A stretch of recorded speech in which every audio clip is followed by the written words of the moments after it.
Welcome back to your Daily Dose. My name's Robert. That's my pal Susan. And today is the day I am almost completely convinced this is episode 365. Oh, wow. Oh, I need some balloons and bubbles. Wow.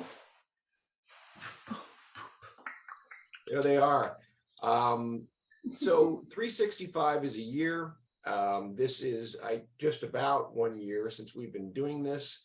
And it is also just about 1 year since Yes and Exercise has been formally a nonprofit. So we talk about a couple of journeys, a couple of open spaces. We have landed in these places, and here we are. And so everyone who's gone on this journey with us, thank you for listening, for commenting, for sharing, and continuing to grow. And where we're at right now.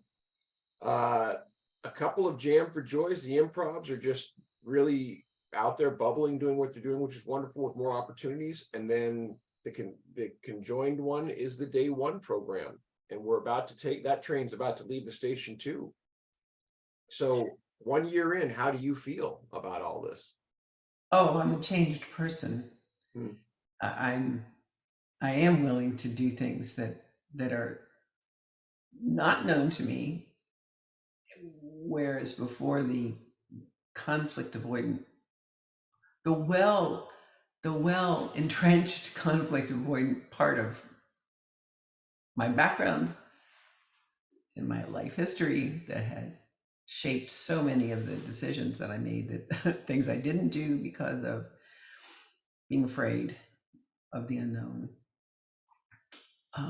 has largely shifted. I mean, not completely. Those 50, 60, 70-year-old patterns are pretty hard to break. And when I've seen what the pattern is, that's what makes the shift and the transition possible. So how do I feel about this? Oh my gosh, Robert, I'm so excited. I am scared. This is a really interesting. The Parkinson's prison is a really interesting metaphor.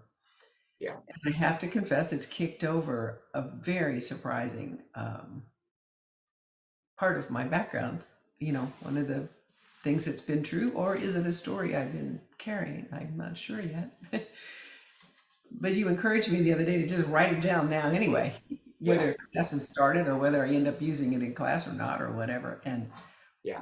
wow, I'm really, really proud of it. And I think if I do share it with the group, it's not going to be like anybody else's ordinary world opening statement.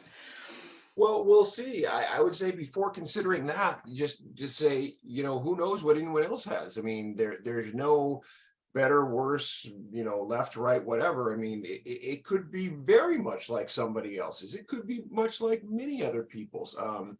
That idea of saying what I've done is so out there or in any way not like anyone else's is a prison unto itself. And that's why I wanted to object right away to you, because it might be foreign to you, right? That you might have conflict avoided that thing, or, oh my gosh, this is wild what I'm doing. And then 5 other people might go, thank you for doing that. Me too, right? So that usually it is, I find, in those places where we're brave enough to go, that others go, oh, thank goodness, I'm not alone. I've been feeling the same thing, and I thought I was crazy. Totally agree. These are what to me is so stunning about this question that I've asked myself is based on a conversation in my family.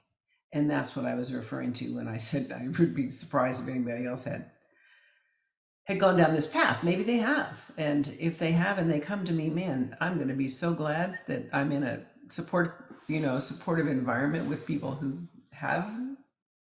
When it comes to family, or as you like to say, OFS, old family stuff, we've all got it, and we've got more of it than we think we do a lot of times. And stuff just unpeels in layers that are shocking at different times when we're brave enough to do the work and look at it truthfully.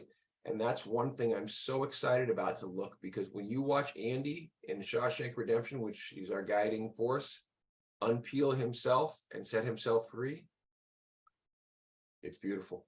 And we'll see you on the next Daily Dose.